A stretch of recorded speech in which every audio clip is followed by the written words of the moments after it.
Welcome back to The Explainer. Okay, we're jumping right into this today because we are uncovering a hidden mechanic that literally governs almost every single daily interaction you have.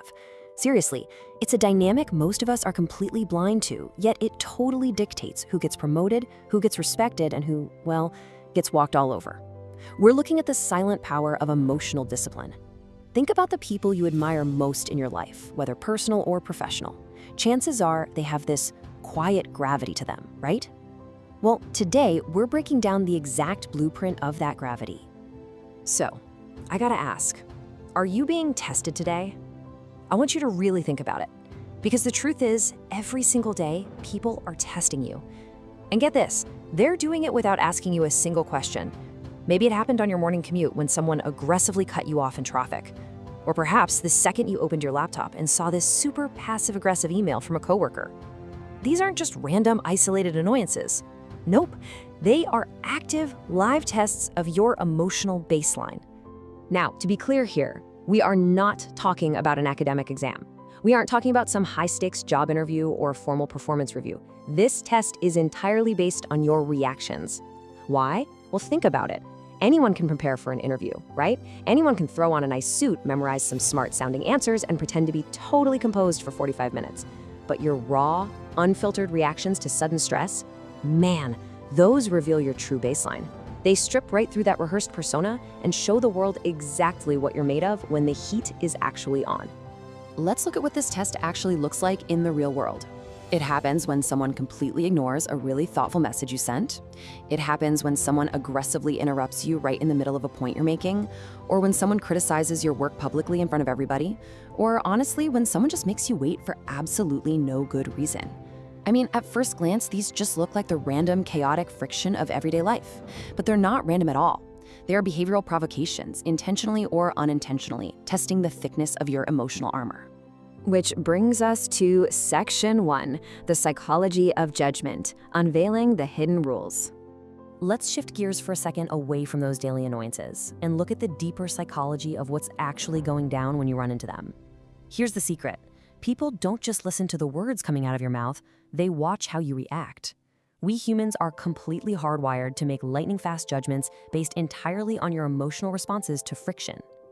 Evolutionarily speaking, our ancestors survived by quickly figuring out who in the tribe was volatile and dangerous and who was stable and dependable. And guess what? That exact same hardware is still running in your brain right now, silently evaluating everyone around you. It's like a giant puzzle, and here's how people put the pieces together. If you lose your temper over small things, observers instantly assume a fundamental weakness. They assume you're easy to manipulate. If your default reaction is to constantly seek approval, they assume you'll do almost anything to be accepted, which basically makes you a follower, not a leader. And if you panic under pressure, they immediately question your overall reliability. Imagine you're in a huge meeting, the projector breaks, and the presenter just starts panicking and complaining. You instantly lose a little respect for them, don't you?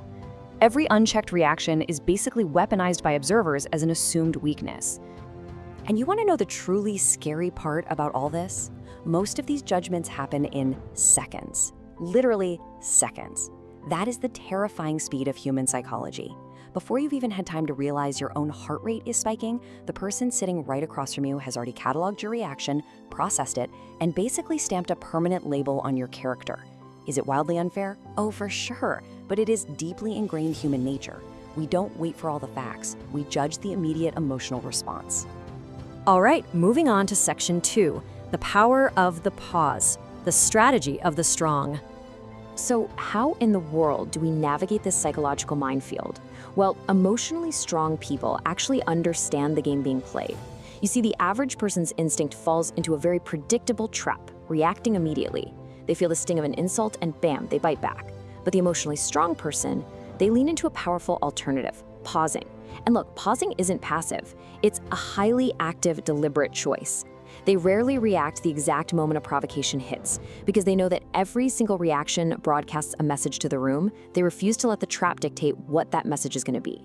So when you're provoked, you've got to execute this super practical 3-step strategy. Step 1, pause. Stop that immediate physical momentum. Step 2, observe. You almost have to step outside of yourself, like you're a fly on the wall, looking at the situation objectively instead of emotionally. And step 3, think, before finally choosing your response. It's this deliberate, conscious delay of your emotional reflexes. You're literally buying your brain the few extra seconds it absolutely needs to engage logic over primal instinct. I want you to remember this. Sometimes silence sends the strongest message of all. Seriously, just let that hang for a second. By choosing not to react, you're actually speaking volumes about your internal control. You're looking right at the person who provoked you and silently saying, I heard you, but there is no way I'm letting you pull my strings. Have you ever noticed that the calmest people in a chaotic room usually seem inherently more powerful? It's not because they magically know everything or have some fancy job title. It's because they absolutely refuse to let external situations control their internal emotions. Their self-control creates this undeniable respect from others, and in turn, that genuine respect creates true, lasting influence. They gain power not by shouting the loudest or dominating the conversation, but by simply withholding their reaction and starving the provocation of oxygen. It's brilliant. Let's look at Section 3, the real test of strength, mastery over oneself. So here's a crucial truth that most people honestly just miss their entire lives. Society loves to over-index on raw intelligence. We obsess over IQ scores, trivia knowledge, prestigious college degrees, the whole shebang. But life isn't testing your intelligence every day. The daily, grinding test of life is entirely about testing your emotional discipline. Seriously, a genius who throws a total tantrum every time they face a setback is always going to get outpaced by someone with totally average intelligence who can just keep their cool under fire. Because hey, anyone can stay perfectly calm when everything's going great, right? You don't get bonus points for being a nice person when you're sipping a drink on a beach vacation. True character isn't formed in comfort. The real test only begins when things go wrong. It's when your awesome idea gets stolen by a colleague in a meeting, when you're blatantly ignored by your boss, when you're rejected for an opportunity you completely deserved, or when you're just totally misunderstood by someone you love. Those specific, really negative moments, that's when people finally discover who you really are. Controlling others is difficult, but controlling yourself is even harder. Maybe that's exactly why emotional control has been considered one of the rarest forms of strength for thousands of years.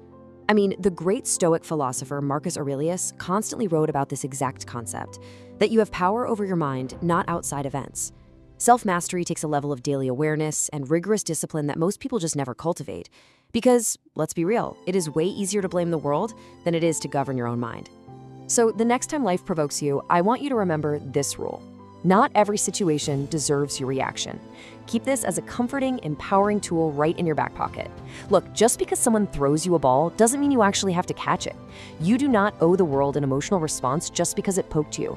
You, and literally only you, hold the ultimate power to decide what is actually worthy of your energy and your attention. By utilizing the pause and choosing to observe rather than react, you give yourself this incredible gift of clarity. Sometimes protecting your peace is the absolute biggest victory.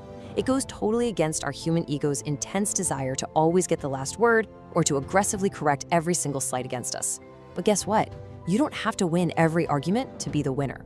Walking away from a pointless conflict with your internal peace completely intact, that is a massive, life-changing win. The strongest person isn't the one who reacts first. It's the one who chooses when to react. It's all about choice. It's about taking back the reins of your own emotional state and flat out refusing to be a puppet to circumstance. So the next time the world tries to provoke you, I want you to ask yourself, what will your silence say today?